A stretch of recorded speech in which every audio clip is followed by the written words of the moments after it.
Hi, welcome to our channel where we share the most intriguing stories. It started with a strange letter demanding my house keys from an HOA I didn't even belong to. Days later, strangers broke in claiming emergency rights. What followed was a wild descent into fraud, surveillance, and the downfall of a suburban empire. They messed with the wrong neighbor. I never expected my peaceful home on the hillside to become a target for an HOA I didn't even belong to.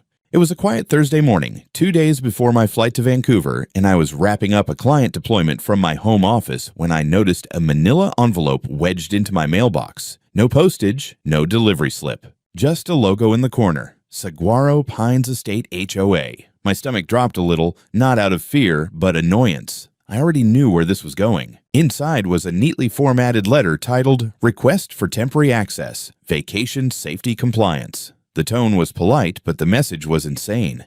The board of the HOA was kindly requesting that I drop off a copy of my house keys, both front and back doors, at the HOA office for emergency access purposes during my absence. The letter ended with a warm thank you and a map to their Dropbox, as if this were the most normal request in the world.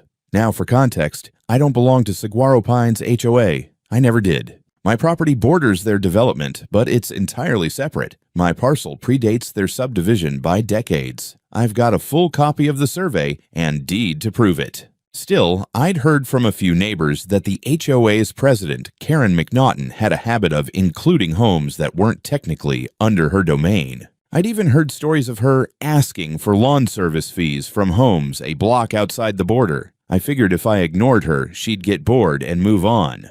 I drafted a short but firm response, attached copies of my property records, and dropped it off at their office myself just to be sure it reached them. In my note, I stated clearly that I was not a member of the HOA, I would not be handing over any keys, and that future communication should be routed through legal channels only. I kept it professional. I'm not the kind of guy who looks for fights. I just don't appreciate being handled like I'm part of someone else's rule set. That night, I uploaded both the original request and my response to the neighborhood forum I frequent, mostly other IT freelancers and mountain folks like me. I titled the post, HOA tries to collect house keys from non-members. Is this normal now? The replies came flooding in, some horrified, some laughing, and a few warning me to be careful. Apparently, Karen had a bit of a cult of personality, and she didn't like being told no.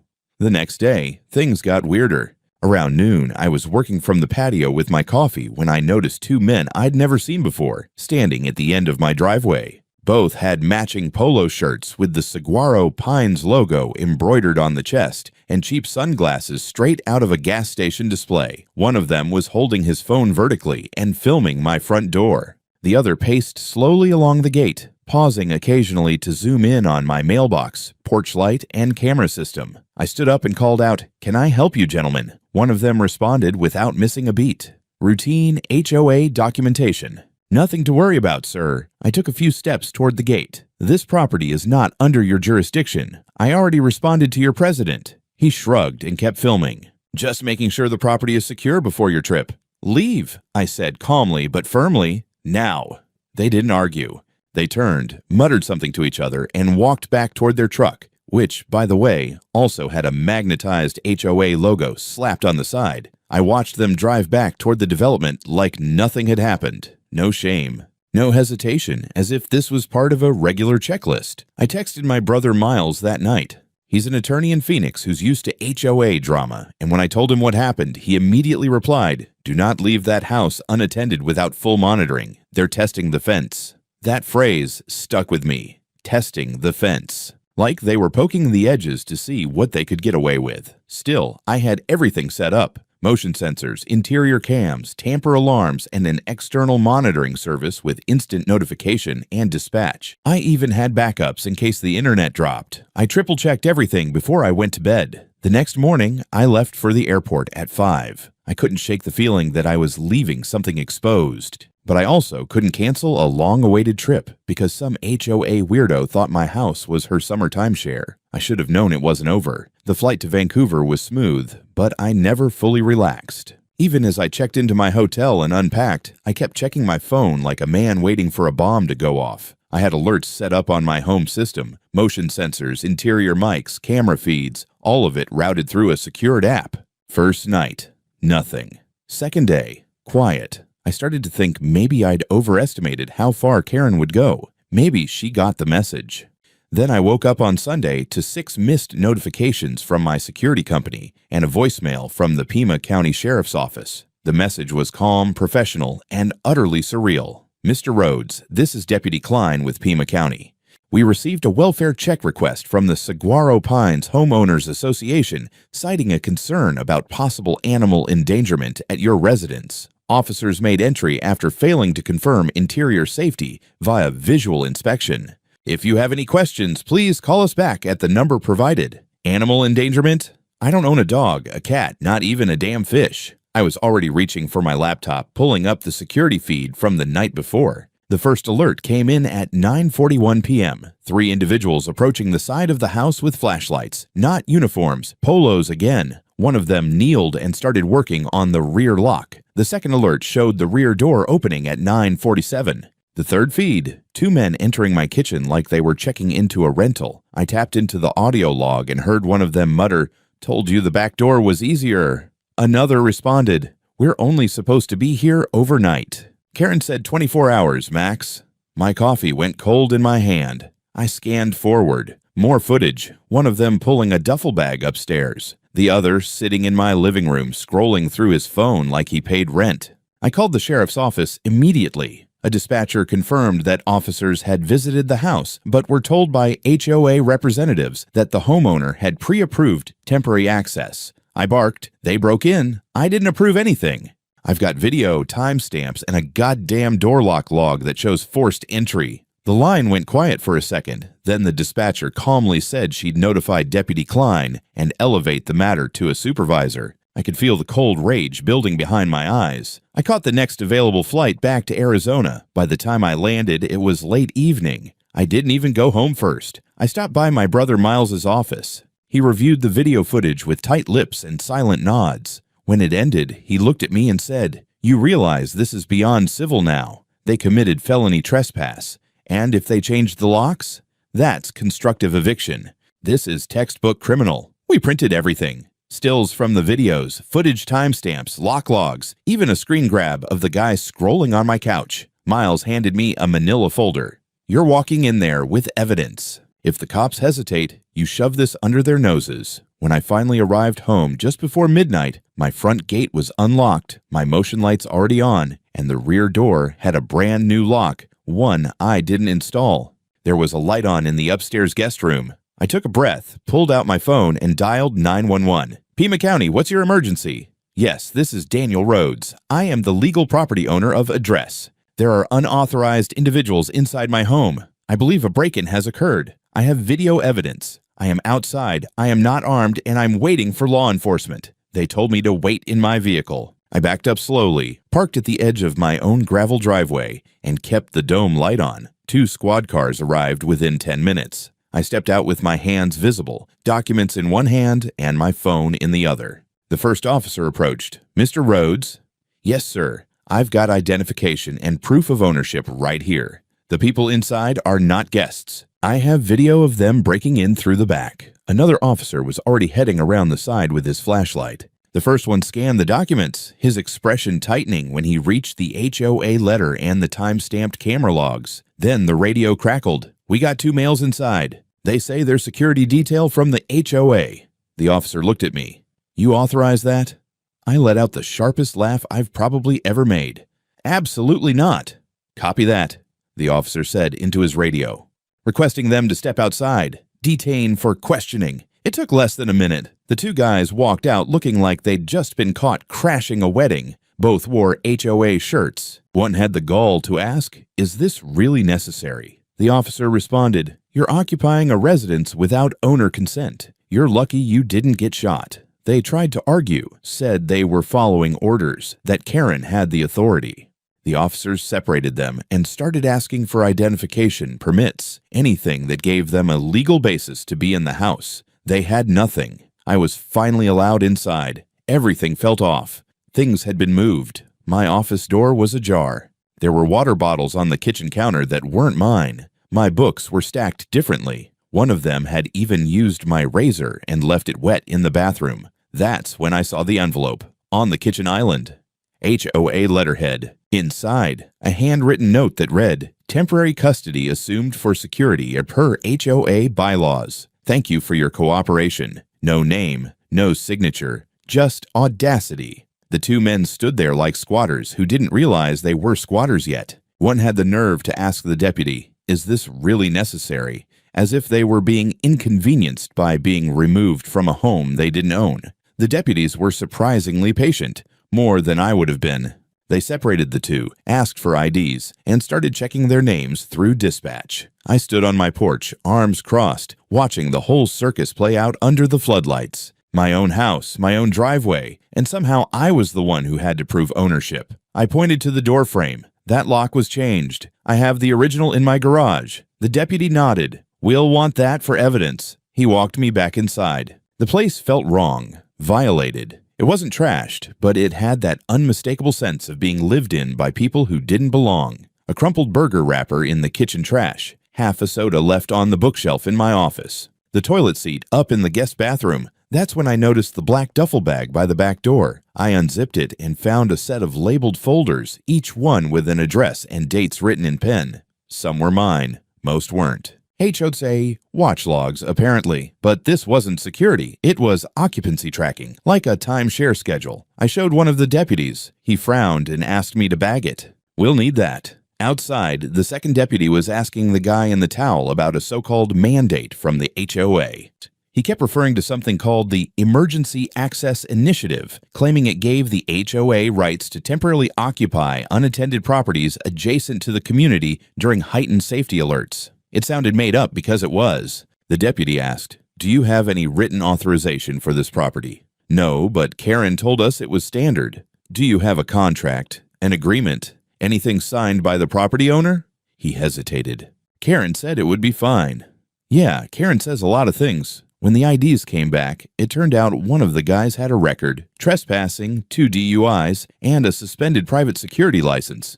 The other was clean, but both were cited on the spot for unlawful entry. The deputy warned me that pressing charges would require follow-up with the county attorney, but the report would be filed. I told them I would be pressing charges. They handed the men formal no trespass notices and escorted them down the drive. I stood on the porch as their truck disappeared into the night. It should have felt like victory. It didn't. Once the cruisers were gone, I pulled the ladder from the garage and removed the new lock. Then I reinstalled my old deadbolt. Yes, I still had it, and double-checked all the internal locks, cameras, and sensors. I sat down at the kitchen table and started typing up a timeline while the details were still sharp. I compiled the videos, audio files, lock change logs, and screenshots into a single encrypted drive. I also scanned the handwritten HOA note they'd left. No signatures, just bold, permanent marker arrogance. By 3 a.m., I had a complete incident dossier. Miles would take it from here. Before going to bed, I logged onto the same neighborhood forum I'd posted to earlier and uploaded a short post.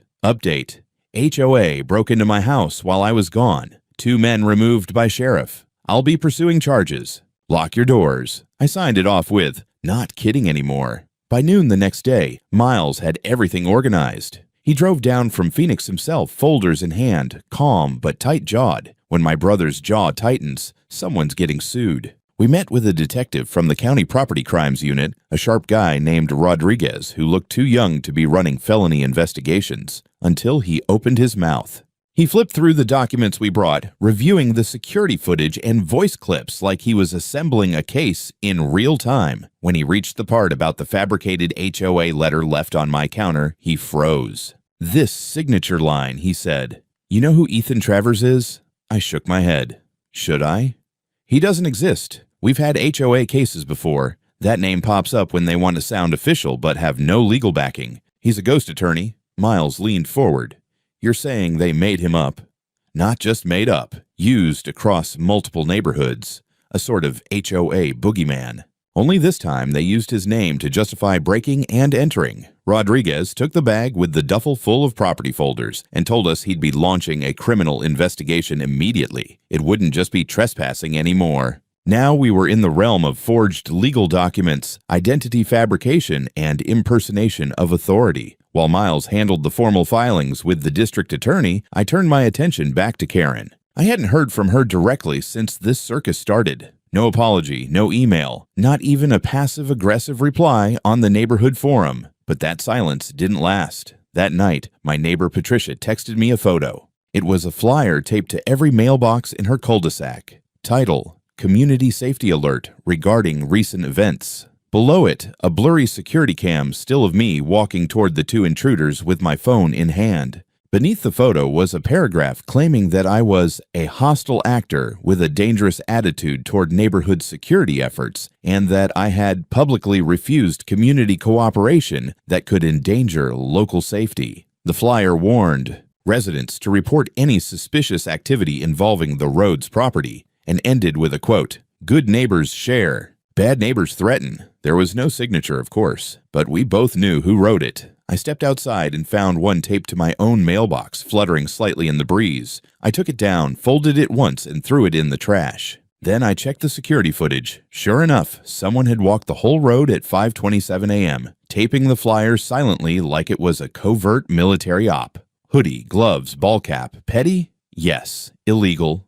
Not quite. But it was the next move in Karen's psychological game, and I'd seen enough. The next morning, I met with a journalist. Miles set it up. Some contact from law school who'd gone into investigative reporting and had a serious hatred for overreaching HOAs. I gave him everything: the footage, the fake documents, the emails, the duffel contents. He listened, scribbled notes, and finally said, "Jesus, this is a damn racket." He was especially interested in the name Ethan Travers and the idea that HOA boards might be recycling fake lawyers to intimidate homeowners. He said he'd seen similar cases brewing in Nevada and Utah. That night, the article hit online. Title: The HOA that tried to steal a house and the fake lawyer behind it. My name was redacted. Karen's was not. The next day, my inbox exploded. First, 3 emails from neighbors I'd never spoken to, thanking me. One of them attached a scanned letter they'd received months ago from Travers, warning of fines if they didn't repaint their shutters.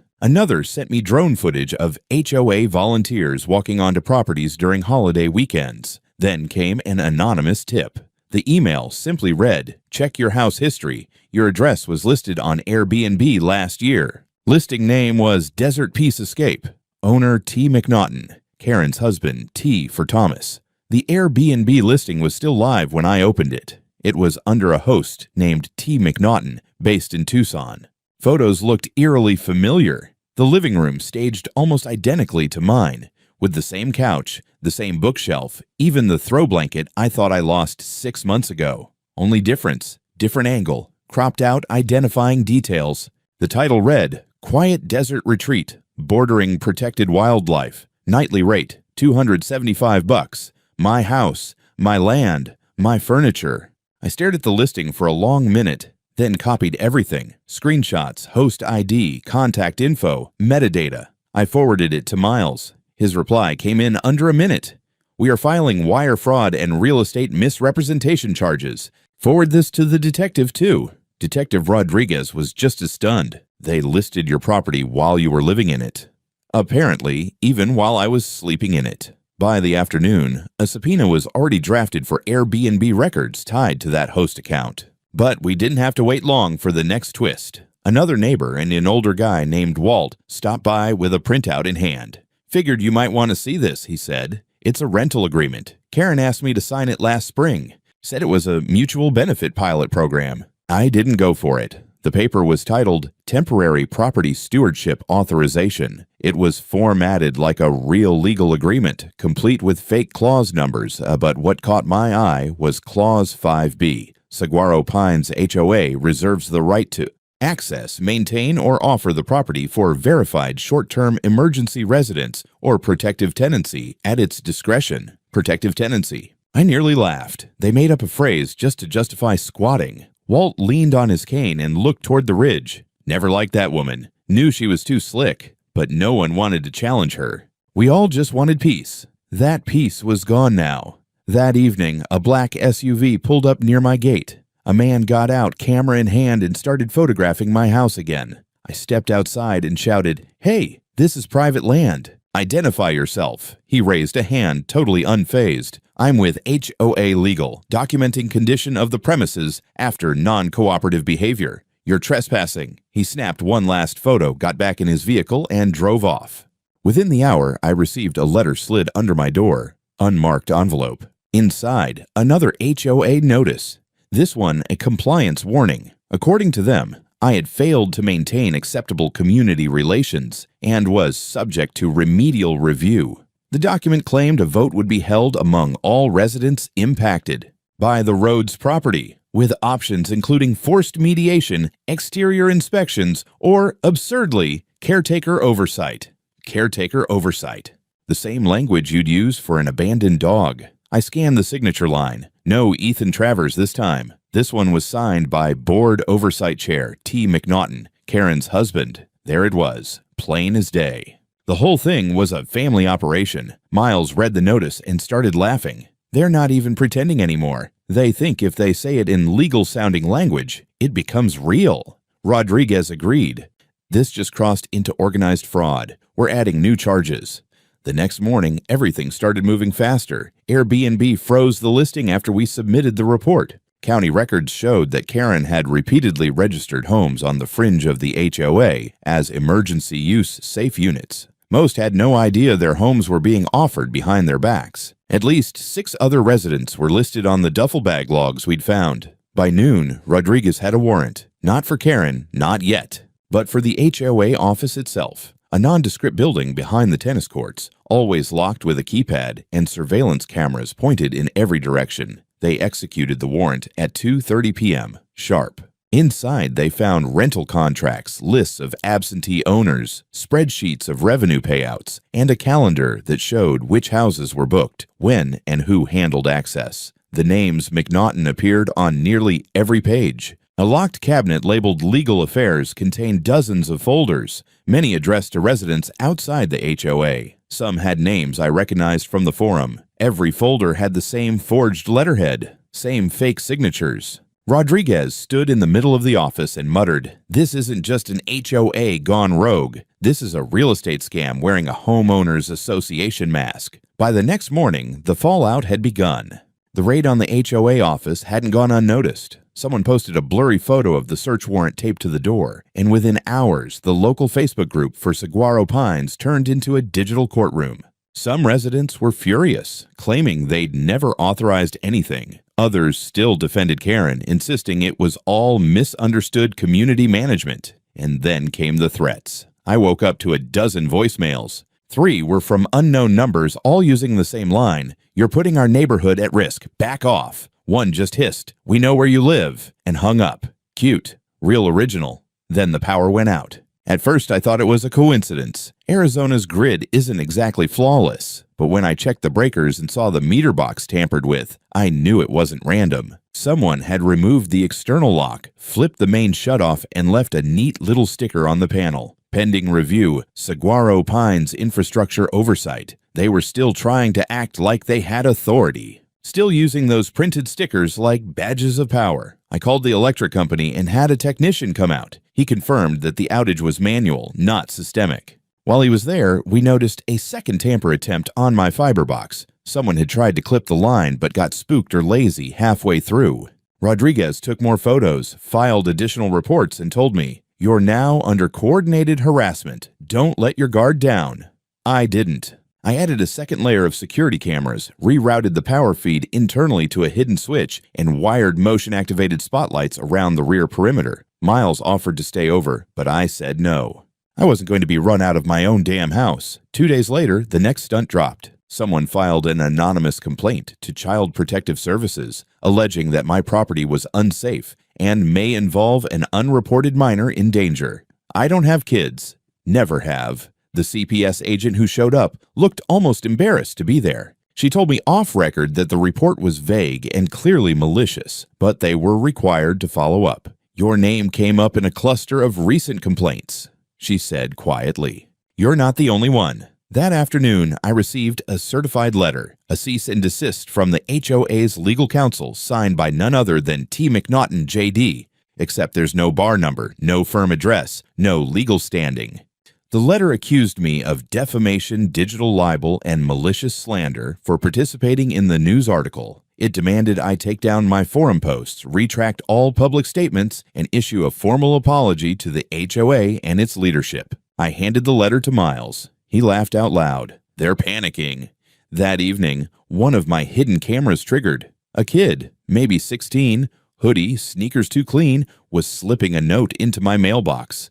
I reviewed the footage. No tags on his clothes. Could have been anyone. The note read, "You should have just given them the keys. This could have been easy." I handed it to Rodriguez the next morning. He read it silently, then pulled out a file and flipped through a stack of similar notes. Same handwriting, same marker. Other residents got these too. He paused, looked at me and said, "One of the letters we recovered from the HOA office, it had a contact list with names and notes. Yours said, problem, escalate carefully, involve pressure." Pressure. I'd expected fraud, maybe some extortion, but this was targeted psychological warfare. And the worst part? It wasn't just Karen anymore. She had followers, true believers in whatever HOA fantasy she was selling, and they were treating my refusal to roll over like treason. Rodriguez confirmed that the DA's office was now pursuing the case as coordinated criminal harassment and conspiracy to commit fraud. Multiple charges, multiple suspects, and one sealed indictment, still under review. I asked him, "Is it Karen?" He didn't answer. He just said, "Stay alert. We're close." The phone call came just after noon. Rodriguez again. His voice was calm, but there was weight behind it this time. "We're serving the first arrest warrant today." "Karen?" I asked, already knowing the answer. "Not yet. Her husband, Thomas McNaughton." I stood at my kitchen window, watching the breeze roll across the desert ridge behind my property. It felt too quiet for what was about to happen. "They're picking him up at the HOA building," Rodriguez added. "You may want to stay away for the rest of the day." I didn't listen. An hour later, I parked just down the road from the Saguaro Pines Community Center. The HOA building sat behind a row of ornamental cacti and a pointless little fountain that hadn't worked in months. There were already 2 unmarked sedans out front and a marked cruiser pulled up on the curb. From my spot, I had a clear view of the main entrance. Then I saw him, Thomas, stepping out in his usual cargo shorts and HOA windbreaker, clipboard in hand like nothing in the world could touch him. He didn't even see it coming. One officer approached from the left, another from the right, and within seconds he was in handcuffs. No shouting, no drama, just quiet protocol. I couldn't lie, it was satisfying. Within an hour, news of the arrest was all over the community thread. That same afternoon, an emergency HOA meeting was announced. Karen, still pretending nothing had changed, issued a statement claiming the arrest was a gross overreach based on fabricated claims from an outsider with no legal standing in this community. That outsider was me. But then something strange happened. People started pushing back. Under her post, dozens of comments piled up, not just from angry residents, but from former board members, neighbors who had kept their heads down until now. One woman named Gloria wrote, "I stepped down from the board last year when I found out Karen had registered my home as part of the temporary lodging program. I never consented." Another, "I asked Karen to stop harassing Mr. Rhodes and was told to mind my business. I should have said more." And another, "We were told the caretaker oversight letters were standard policy. I never saw a vote. I want my name off everything." It was like the dam cracked. People were finally speaking up. That evening, Rodriguez confirmed what I'd suspected. Karen was next. "We're finalizing the indictment. Charges include conspiracy, document fraud, unlawful occupancy, identity fabrication, and obstruction." "How long?" I asked. "Tomorrow afternoon." They arrested her in broad daylight at the emergency HOA meeting she had called herself. I wasn't there in person, but the video made its way to me within the hour. Karen standing at the front of the room in a cream blazer, holding court like a tyrant who thought the mob still feared her. She was in the middle of some speech about neighborhood resilience when 2 plainclothes officers entered the room. The microphone picked up every word. "Karen McNaughton." She froze. "Yes?" "You're under arrest for criminal conspiracy, unlawful entry, fraud, impersonation of legal authority, and obstruction of justice." A gasp rippled through the room. Someone started recording. She stammered something about her community mandate and board immunity, but it didn't matter. They cuffed her, read her rights, and walked her straight out through a stunned crowd of homeowners, some horrified, some cheering. Later that afternoon, Rodriguez called me. She's in custody. Interrogation starts tomorrow, but there's more. You've got additional civil grounds now. How many? I asked. At least a dozen. Damages, retaliation, privacy violations, lost use of property, harassment, and a couple of financial leads were following. Miles wasted no time. He filed a civil lawsuit against the Saguaro Pines HOA, naming Karen Thomas and 2 other board members who had signed off on internal temporary housing policies. The total claim, $1.2 million. The grounds: civil conspiracy, misuse of property, malicious defamation, and illegal profit from unlicensed short-term rentals. The lawsuit was accompanied by a motion to dissolve the HOA itself. And here's the twist: the residents supported it. At the next community vote, held under interim leadership, over 70% of current members voted to disband Saguaro Pines HOA. The reason? Abuse of power, misuse of community funds, and the secret rental scheme that had turned their neighborhood into a black market Airbnb cluster. Reporters started showing up.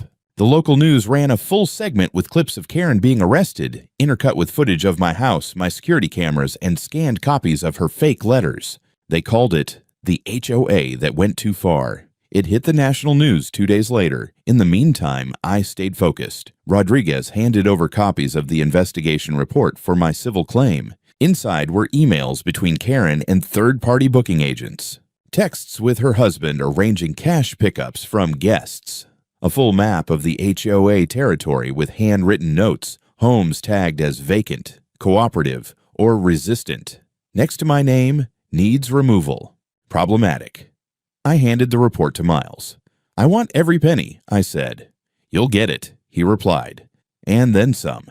The courthouse was packed, not just with press, not just with lawyers, but with residents, neighbors, former HOA members, people I'd never met who had seen the story on the news and came to witness the implosion of the suburban dictatorship they'd once feared or ignored. Karen entered in a charcoal gray blazer like she was about to argue a zoning ordinance instead of facing 10 felony charges. Her face was tight, jaw locked, eyes darting just enough to betray the panic behind her paper-thin composure. Thomas sat beside her, already defeated. He didn't look up once. The prosecution wasted no time. They started with the paper trail, fake letters signed by Ethan Travers, the ghost attorney. Then came the caretaker agreements, the backdoor Airbnb listings, the forged authorizations, email chains, deposit logs, surveillance photos. Miles and Rodriguez had built a bulletproof wall of evidence, and every brick in it screamed fraud. But the most damning moments came from the witnesses.